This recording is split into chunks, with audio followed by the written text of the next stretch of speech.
नमस्कार.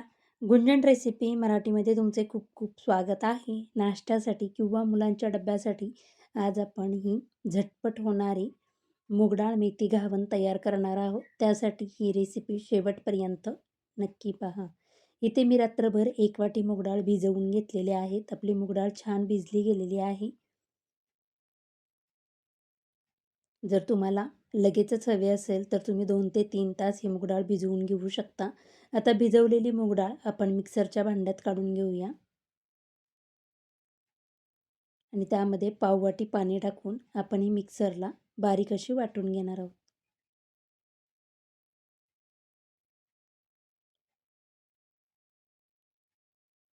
एकदम स्मूथ असं आपण हे बॅटर तयार करून घेतलेलं आहे. आता आपण हे एका बाउलमध्ये काढून घेऊया. मी 2 बॅचेसमध्ये ही मूग डाळ वाटून घेतलेली आहे.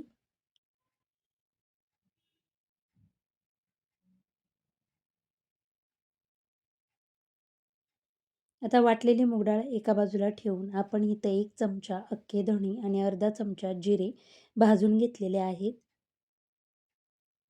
हे आपण खलबत्त्यात कुटून घेऊ शकतो किंवा मिक्सरच्या भांड्यात टाकून प्लस मोडवर 1 ते 2 वेळा फिरवून आपण ह्याची भरड करून घ्यायची आहे.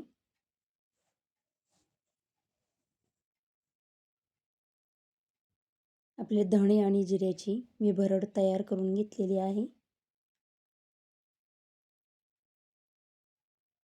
1 वाटी मेथी स्वच्छ करून घ्यायची आहे. आता स्वच्छ केलेली मेथी चॉपिंग बोर्ड घेऊन आपण बारीक अशी कट करून घेऊया.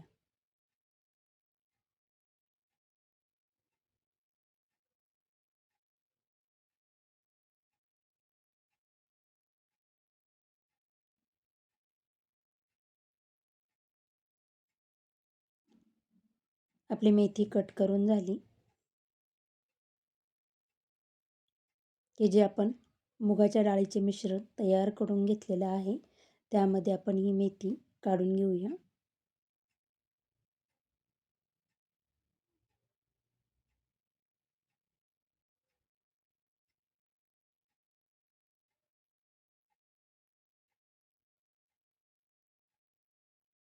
आणि यामध्येच जे आपण मिक्सरला अख्खे धणे आणि जिऱ्याची भरड तयार करून घेतलेली होती ती मी टाकून घेणार आहे.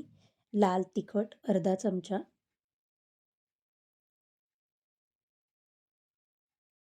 पाव चमचा हळद, अर्धा चमचा ओवा हातावर क्रश करून टाकूया. एक मध्यम आकाराचा कांदा आणि कोथिंबीर बारीक कट करून घेतलेली आहे. चवीनुसार मीठ टाकून आता आपण हे सर्व मिक्स करून घेऊया. सर्व मिक्स केल्यानंतर मला बॅटर थोडं घट्ट वाटलं म्हणून मी इथं पाव वाटी पाणी टाकून घेतलेलं आहे.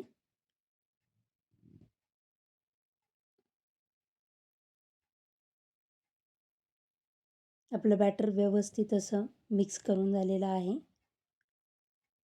आता गॅसवर आपण एक तवा गरम करायला ठेवूया.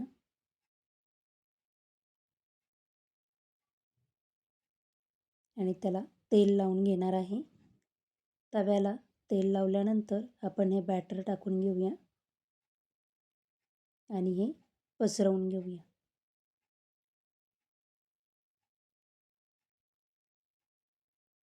जास्त पातळ नाही करायचं, थोडं मध्यम असे जाडच करायचे आहेत. मस्त असे आपले हे घावन तयार होतात. आता गॅसची फ्लेम लो ठेवून मी एक 2 ते 3 मिनटं हे असेच भाजून घेणार आहे. एक बाजू क्रिस्पी झाली की आपण त्यानंतरही पलटी मारून घेऊया.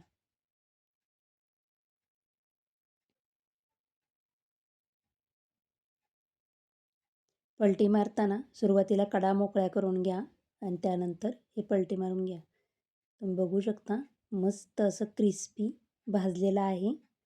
दोन्ही बाजूनी छान असे क्रिस्पी झाले की मी हे मूग डाळ मेथीचे घावन काढून घेणार आहे. तुम्हाला जर माझे व्हिडिओ आवडत असतील तर प्लीज लाईक, शेअर, सबस्क्राईब करा. आता अशाच पद्धतीने मी सर्व घावन तयार करून घेणार आहे. हे आपण कोथिंबिरीची चटणी किंवा मटार पनीर कुठल्याही भाजीबरोबर सर्व्ह करू शकतो.